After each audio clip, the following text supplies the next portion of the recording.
Salom aziz tomoshabinlar. Bugungi videomuz nihoyatda muhim, ayniqsa keksa avlod vakillari uchun. So'nggi paytlarda ko'pchilikni tashvishga solayotgan eski pasportlar endi haqiqiy emasmi degan savolga aniq javob beraman. Bu ma'lumot har bir fuqaro, ayniqsa nafaqaxo'rlar uchun hayotiy ahamiyatga ega. Agar siz bu yangiliklardan xabardor bo'lmasangiz, moliyaviy muammolarga duch kelishingiz, hattoki nafaqangizni ololmasligingiz mumkin. Bu nafaqat chet elga chiqish, balki mamlakat ichidagi eng oddiy davlat xizmatlaridan foydalanish, bank operatsiyalari va hatto sog'liqni saqlash muassasalariga murojaat qilishda ham jiddiy to'siq bo'lishi mumkin. Shuning uchun videoni diqqat bilan oxirigacha ko'ring. Kanalimizga obuna bo'lishni va shu videoga like bosishni unutmang. Bu bizga bunday muhim ma'lumotlarni ko'proq odamlarga yetkazishga yordam beradi. Zero ko'plab insonlar hali ham bu vaziyatning jiddiyligini tushunib yetmayaptilar. Eski pasportlar bilan bog'liq vaziyat qanday edi va hozir nima o'zgardi? Bir necha yil oldin. Bizning mamlakatimizda asosan ikki turdagi fuqarolik pasportlari muomalada edi. Birinchisi yashil yoki qizil rangli, Sobiq ittifoq davridan qolgan SSR yozuvli pasportlar. Bu pasportlar ayniqsa keksa avlod vakillari orasida keng tarqalgan edi. Ularda egasining shaxsiy ma'lumotlari, fotosurati mavjud bo'lib, biometrik ma'lumotlar, ya'ni barmoq izlari yoki yuz tasviri raqamli ko'rinishda saqlanmasdi. Keyinchalik mustaqillik yillarida chiqarilgan, lekin hali biometrik bo'lmagan ko'k rangli pasportlar ham mavjud edi. Bu hujjatlar o'z vaqtida mamlakat ichida shaxsni tasdiqlovchi asosiy hujjat vazifasini o'tagan. Ular bilan banklarda amallarni bajarish, davlat muassasalarida xizmatlardan foydalanish, nafaqa olish va boshqa ko'plab masalalarni hal qilish mumkin edi. Ammo hozir vaziyat butunlay o'zgardi. O'zbekiston Respublikasi prezidentining tegishli farmonlari va Vazirlar Mahkamasining qarorlariga asosan mamlakatimizda shaxsni tasdiqlovchi hujjatlar tizimi to'liq modernizatsiya qilindi. Birinchi bosqichda biometrik pasportlar joriy etildi. Ular odatda quyuq ko'k rangda bo'lib, old qismida chip belgisi mavjud edi. Bu pasportlarda shaxsiy ma'lumotlar, barmoq izlari va yuz tasviri elektron chipda saqlanadi. Keyinroq esa 2021 yildan boshlab ular o'rniga zamonaviy ID kartalar berish tizimiga o'tildi. ID kartalar plastik kartochka shaklida bo'lib, barcha zarur biometrik va shaxsiy ma'lumotlarni o'z ichiga oladi. U nafaqat mamlakat ichida, balki yaqin kelajakda ayrim xorijiy davlatlarga sayohat qilishda ham shaxsni tasdiqlovchi hujjat vazifasini o'tashi rejalashtirilgan. Eng muhim o'zgarish shundaki, eski biometrik bo'lmagan pasportlar uchun amal qilish muddatlari belgilandi va bu muddatlar allaqachon o'tib bo'ldi. Sobiq ittifoq davridagi yashil yoki qizil pasportlar, shuningdek, mustaqillik davrining biometrik bo'lmagan pasportlar uchun oxirgi almashtirish muddati 2021 yil 31 dekabr etib belgilangan edi.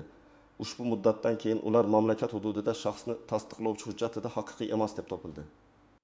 Bu degani ular bilan hech qanday yuridik ahamiyatga ega amallarni bajarish mumkin emas.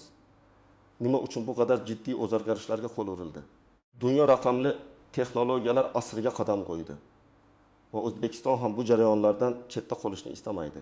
Eski qog'oz pasportlar nafaqat eskirgan dizaynga ega, balki ularni qalbakilashtirish xavfi ham ancha yuqori edi. Yangi biometrik pasportlar va ID kartalar esa o'zining ichiga maxsus chipni joylashtirgan bo'lib, bu chipda shaxsiy ma'lumotlaringiz, barmoq izlaringiz kabi biometrik ma'lumotlar saqlanadi. Bu xalqaro standartlarga to'liq mos keladi va shaxsingizni tasdiqlash jarayonini ancha xavfsiz va tezkor qiladi. Endi siz bankka borsangiz, davlat xizmatlaridan foydalanmoqchi bo'lsangiz, ID karta orqali shaxsingizni tasdiqlashingiz bir necha soniyani oladi. Bu tizim firibgarlikning oldini olishda, shuningdek, davlat organlari va fuqarolar o'rtasidagi munosabatlarni shaffof va samarali qilishda juda muhim rol o'ynaydi. Tasavvur qiling, oldin qandaydir hujjat tasdiqlash uchun bir qancha qog'ozlarni to'ldirib, uzoq navbatlarda turishingizga to'g'ri kelardi. Endi esa ko'pgina jarayonlar ID karta orqali raqamli shaklda amalga oshiriladi. Bu esa vaqtingizni va asablaringizni tejaydi. Shu sababli eski pasportlardan voz kechish zamonaviy jamiyatning ajralmas qismiga aylanib bormoqda. Tafsilotli tahlil nimani bilish kerak? Kim xavotir olishi kerak va kim xavotirlanmasa ham bo'ladi? Aziz do'stlar, endi ushbu o'zgarishlarning amaliy jihatlarini tahlil qilamiz. Kimlar aynan xavotirga tushishi va zudlik bilan harakat qilishi kerak? Birinchi navbatda o'zining shaxsini tasdiqlovchi hujjati sifatida hali ham sobiq ittifoq davrida berilgan yashil yoki qizil rangdagi pasportdan foydalanayotganlar. Bu pasportlar 2022 yil 1 yanvardan boshlab mutlaqo haqiqiy emas deb topilgan. Bu turdagi pasportlar hozirda hech qanday yuridik kuchga ega emas. Ikkinchidan, 1995-2010 yillar oralig'ida O'zbekiston Respublikasi tomonidan berilgan biometrik bo'lmagan, ya'ni chipi bo'lmagan. Odatda to'q ko'k rangli pasport egalari ham zudlik bilan harakat qilishlari shart. Ushbu pasportlar uchun ham almashtirish muddatlari belgilangan edi va bu muddatlar ham tugagan. Siz qaysi pasport turiga ega ekanligingizni qanday aniqlaysiz? Juda oddiy. Eski biometrik bo'lmagan pasportlar qalin qog'ozli, varaqlari tikilgan, o'ziga xos dizaynga ega edi. Ularning old tomonida chip belgisi bo'lmaydi. Biometrik pasportlar esa old tomonida, odatda pastki qismida kichik to'rtburchak shaklidagi chip belgisi bilan ajralib turadi. ID kartalar esa plastik bank kartasiga o'xshash bo'lib, uning old va orqa tomonida barcha asosiy ma'lumotlar aks etgan. Endi esa eng muhim qismi ushbu pasportlar haqiqiy emas degan nimani anglatadi va bu nafaqaxo'rlar uchun qanday oqibatlarga olib kelishi mumkin berdi. Bank xizmatlaridan foydalanishda muammolar. Misol, Toshkent shahrida yashovchi 75 yoshli Gulchehra opa nafaqasini har oy bank kartasiga olardi. Uning pasporti ham eski, yashil rangdagi hujjat edi. Bir kuni bank kartasidan pul yechmoqchi bo'lganida bank xodimi uning pasportining haqiqiy emasligini aytib, xizmat ko'rsatishdan bosh tortgan. Natijada Gulchehra opa nafaqasiga qo'l yetkaza olmadi. Banklar mijozlarni identifikatsiya qilishda faqatgina haqiqiy va amaldagi hujjatlarni talab qiladi. Agar sizning pasportingiz haqiqiy bo'lmasa, bank kartangizni qayta rasmiylashtira olmaysiz, pul yechib olmaysiz, pul o'tkaza olmaysiz. Kredit ololmasligingiz, hatto oddiygina hisob varaq ocha olmasligingiz mumkin. Bu moliyaviy barqarorligingizga to'g'ridan-to'g'ri ta'sir qiladi. Ikki, davlat xizmatlaridan foydalanishda cheklovlar. Misol, Andijon viloyatidan taqimli yoshli Abdulla aka uy-joy kommunal xizmatlari uchun to'lovlarni amalga oshirish yoki elektron hukumat portali orqali qandaydir ma'lumotnoma olish uchun davlat xizmatlari markaziga murojaat qilmoqchi bo'lgan. Uning eski pasporti ham amal qilish muddatini o'tab bo'lgan edi. DXM xodimi unga xizmat ko'rsatishdan bosh tortib, avvalo pasportini yangilash kerakligini tushuntirgan. Abdulla aka uchun bu katta muammoga aylangan. Chunki u nafaqat o'zi kerakli xizmatni ola olmagan, balki vaqtini va kuchini behudaga sarflagan. Davlat idoralari, jumladan soliq idoralari, kadastr, adliya bo'limlari va boshqa barcha muassasalar sizga faqatgina amaldagi shaxsni tasdiqlovchi hujjat bilan xizmat ko'rsatadi. Bu masalalar nafaqat ma'lumotnoma olish, balki mulkni rasmiylashtirish, meros ishlari, notarial harakatlar kabi jiddiy masalalarni ham o'z ichiga oladi. Nafaqa olishda muammolar. Garchi ko'pchilik nafaqaxo'rlar nafaqasini bank kartasiga olsalar ham, ba'zi hududlarda yoki ba'zi sharoitlarda nafaqa kassalaridan naqd pul shaklida olish ham mumkin. Bunday hollarda nafaqa beruvchi tashkilotlar sizdan amaldagi shaxsni tasdiqlovchi hujjatni talab qiladi. Agar pasportingiz haqiqiy bo'lmasa, siz nafaqangizni ola olmasligingiz aniq. Shuningdek, nafaqani qayta rasmiylashtirish yoki u bilan bog'liq har qanday o'zgarishlar kiritish uchun ham yangi pasport yoki ID karta talab etiladi. 4. Tibbiy xizmatlardan foydalanishda cheklovlar. Poliklinikalarga ro'yxatdan o'tish, shifoxonaga yotish, bepul dori vositalaridan foydalanish kabi holatlarda ham shaxsingizni tasdiqlovchi hujjat talab qilinadi. Eski pasportingiz bilan bu xizmatlardan samarali foydalana olmasligingiz mumkin. Xavotirlanmasa ham bo'ladiganlar, agar sizda allaqachon biometrik pasport mavjud bo'lsa, ya'ni pasportingiz oldida chip belgisi bo'lsa va u hali amal qilish muddatini o'tamagan bo'lsa, yoki sizda yangi namunadagi ID karta mavjud bo'lsa, siz ushbu muammolar haqida xavotirlanmasangiz ham bo'ladi. Biometrik pasportlar uchun ham bosqich ID kartaga o'tish muddatlari belgilangan, ammo ularning amal qilish muddati tugamagan bo'lsa, hozircha ular yuridik kuchga ega. Biroq biometrik pasportingizning ham amal qilish muddatini muntazam tekshirib turishni unutmang. Zero muddat tugagach, uni ham ID kartaga almashtirishingiz shart bo'ladi. Eslatma: yaqin kunlarda biometrik pasportlarni ID kartalarga almashtirish bo'yicha ham oxirgi muddatlar e'lon qilinishi kutilmoqda. Shuning uchun imkoni boricha biometrik pasport egalari ham muddatini kutmasdan ID kartaga o'tish haqida o'ylashlari maqsadga muvofiq. Istisnolar, tuzoqlar va noaniq jihatlar bu qoidalar barcha fuqarolar uchun umumiy bo'lsa-da, hayotda har xil vaziyatlar uchraydi. Keling, ba'zi istisno holatlar. ehtimoliy tuzoqlar va noaniq nuanslar haqida batafsil to'xtalib o'tamiz. Istisno holatlar deyarli yo'q. Haqiqat shuki, eski pasportlarni almashtirish majburiyati deyarli hech qanday istisnosiz barcha fuqarolarga tegishli. Konu barcha uchun barobar. Faqatgina qandaydir jiddiy tibbiy ko'rsatmalar asosida nogironligi tufayli uydan chiqa olmaydigan, to'shakka mixlanib qolgan shaxslar uchun ichki ishlar organlari va davlat xizmatlari markazlari xodimlarining uyga chiqib xizmat ko'rsatish imkoniyati mavjud. Ammo bu ham hujjatni almashtirishdan ozod etmaydi. Faqatgina jarayonni qulayroq qilish uchun yaratilgan sharoitdir. Tuzoqlar va noaniqliklar 1. Faqatgina sayohat uchun muhim deb o'ylash. Ko'pchilik eski pasportlarning amal qilish muddati tugaganini faqat chet elga chiqish bilan bog'liq deb o'ylaydi. Men hech qayerga chiqmayman, uyimda o'tiraman degan fikr keng tarqalgan. Bu mutlaqo noto'g'ri. Yuqorida aytib o'tganimizdek, banklar, davlat xizmatlari, nafaqa olish, davolanish barchasi uchun haqiqiy shaxsni tasdiqlovchi hujjat shart. Sayohat faqat bir jihati, xolos. 2. Muddat o'tib ketgan pasport bilan bank xizmatlari. Ba'zida ayrim banklarda eski pasport bilan ma'lum bir muddat pul yechishga ruxsat berilgan holatlar ham uchrab turgan. Bu holat vaqtinchalik bo'lib, bankning ichki siyosatiga bog'liq edi. Ammo endi bunday imkoniyat deyarli yo'q. Banklar qat'iy talablarga rioya qilishadi va eski pasport bilan hech qanday operatsiya o'tkazishga ruxsat bermaydilar. Hatto kartangizga tushgan nafaqangizni yechib olish ham muammoga aylanishi mumkin. Uydan chiqa olmaslik ko'pchilik keksa fuqarolar sog'lig'i yomonligi yoki yoshi ulug'ligi sababli uydan chiqishga qiynaladilar. Bu ularning pasport almashtirish jarayonini kechiktirishlarga sabab bo'ladi. Yuqorida aytilgandek, bu holda uyga xizmat chaqirish imkoniyati mavjud. Bu haqda keyinroq batafsilroq gaplashamiz. Firibgarlar tuzog'i. Afsuski, jamiyatimizda har qanday vaziyatdan foyda ko'rishga intiladigan firibgar shaxslar ham uchraydi. Ular keksa yoshdagi fuqarolarning pasport almashtirishdagi bilimsizligidan foydalanib, o'zlarini tezkor pasport xizmati ko'rsatuvchi shaxslar deb tanishtirib, go'yoki pasportni uyda tayyorlab berishni taklif qilishlari mumkin. Bunday shaxslarga aslo ishonmang.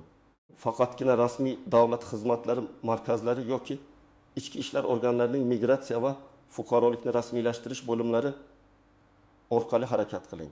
Ularning xizmatlari pullik bo'lishi mumkin, lekin bu rasmiy davlat boji bo'ladi. Norasmiy shaxslarga pul berib aldanib qolmang. 5. Ma'lumotlarning yo'qolishi. Ba'zi keksa kishilar o'zlarining shaxsiy ma'lumotlari, masalan, yashash manzili yoki oilaviy ahvoli haqida noto'g'ri ma'lumot berishlari mumkin. Bu yangi hujjatni rasmiylashtirishda kechikishlarga yoki noto'g'ri ma'lumot kiritilishiga olib kelishi mumkin. Arizani to'ldirishda yoki ma'lumot berishda diqqatli bo'ling. 6. Prokrastinatsiya, ertaga qilarman kayfiyati. Hali vaqt bor. Mening pasportim menga keraksiz kabi o'ylar ko'plab muammolarga olib keladi. Qanchalik tez harakat qilsangiz, shunchalik o'zingizni ortiqcha tashvishlardan xalos qilasiz. Noaniq nuanslar 10. Vasiylik va homiylik. Agar nafaqaxo'r nogironligi tufayli o'ziga o'zi g'amxo'rlik qila olmasa va uning vasiysi yoki homiysi bo'lsa, pasport almashtirish jarayonini aynan ular hal qilishlari kerak. Bu holatda vasiylikni tasdiqlovchi hujjatlar talab qilinadi. Vasiyning ham o'zining haqiqiy ID kartasi yoki biometrik pasporti bo'lishi shart. 2. Meros va mulk ishlari, meros qoldirish, mol-mulkni rasmiylashtirish. Uy-joy oldi sotdisi kabi yuridik amallar uchun ham amaldagi shaxsni tasdiqlovchi hujjat juda muhim. Agar vafot etgan kishining pasporti eski bo'lsa va uning merosxo'rlari merosni rasmiylashtirishda muammoga duch kelishlari mumkin. Garchi vafot etgan shaxsning hujjati almashtirilmasa-da, merosxo'rlarning o'zlari uchun amalga oshiriladigan amallarda ularning hujjatlari haqiqiy bo'lishi shart. 3. Vakolatnomalar. Agar siz boshqa bir inson nomidan ish yuritadigan bo'lsangiz, masalan, nafaqaxo'rning vakili bo'lib, uning nafaqasini olmoqchi bo'lsangiz, sizning ham nafaqaxo'rning ham shaxsni tasdiqlovchi hujjatlari haqiqiy bo'lishi shart. Aks holda vakolatnoma kuchga ega bo'lmaydi. O'zbekiston hududidan tashqarida yashovchilar agar nafaqaxo'r xorijda yashasa va O'zbekiston fuqaroligini saqlab qolgan bo'lsa, u o'z pasportini o'sha davlatdagi O'zbekiston elchixonasi yoki konsulligida almashtirishi kerak. Ular ham yangi ID kartalar berish tizimiga o'tganlar. Amaliy maslahatlar tomoshabin nima qilish kerak? Endi esa eng muhim qismga o'tamiz. Agar sizda eski pasport bo'lsa, aynan nima qilishingiz kerak? Bu qadamlar nafaqaxo'rlar uchun sodda va tushunarli tilda bayon etiladi. Bir qadam pasportingizni tekshiring. Birinchi navbatda o'z pasportingizni qo'lingizga oling va diqqat bilan ko'zdan kechiring. Agar pasportingiz yashil yoki qizil rangda sobiq ittifoq gerbi tushirilgan bo'lsa, u mutlaqo haqiqiy emas. Agar pasportingiz ko'k rangda, ammo old qismida hech qanday chip belgisi bo'lmasa, u ham mutlaqo haqiqiy emas. Agar pasportingiz ko'k rangda bo'lib, old qismida kichik to'rtburchak shakldagi chip belgisi bo'lsa, bu biometrik pasportdir. Uning amal qilish muddatini tekshiring. Agar muddat tugamagan bo'lsa, u hozircha haqiqiy. Biroq uni ham tez orada ID kartaga almashtirishingiz tavsiya etiladi. Agar sizda plastik kartochka shaklidagi ID karta bo'lsa, barcha ma'lumotlar joyida va muddati tugamagan bo'lsa, sizda hech qanday muammo yo'q.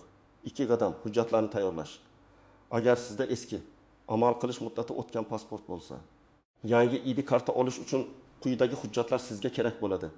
Eski pasportingiz agar yo'qotgan bo'lsangiz, bu haqida bayonot berishingizga to'g'ri keladi. Tug'ilganlik haqidagi guvohnoma agar mavjud bo'lsa. Ko'pincha keksa avlod vakillarida bu hujjat yo'q bo'ladi. Bunday holda ichki ishlar organlari uni o'z bazalaridan tekshirib olishlari mumkin, lekin agar bo'lsa olib borish foydadan xoli emas. Huquq guvohnomasi. Agar turmush qurgan bo'lsangiz, bu ham talab qilinishi mumkin.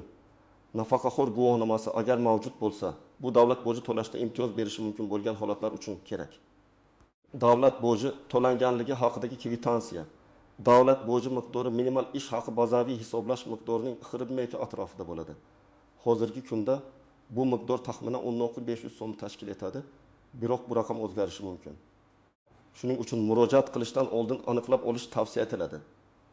Keksa yoshdagi shaxslar uchun bu borada bir alohida imtiyozlar nazarda tutilmagan, ammo har bir holatda davlat xizmatlari markazlarida aniqlik kiritish lozim. Ba'zi fuqarolar ijtimoiy himoyaga muhtoj bo'lsa, kam holatlarda mahalladan ma'lumotnoma bilan davlat boji to'lashdan ozod qilinishi mumkin, ammo bu individual tartibda ko'rib chiqiladi va odatiy holat emas. 3 qadam. Qayerga murojaat qilish kerak? Sizda 2 ta asosiy murojaat nuqtasi mavjud. Ikkita davlat xizmatlari markazlari DXM bu eng qulay va zamonaviy usul. Har bir tumanda shuningdek, shahar va qishloqlarda ham davlat xizmatlari markazlari faoliyat yuritadi. Ularning afzalligi shundaki, bu yerda navbatlar elektron tizim orqali tartibga solinadi.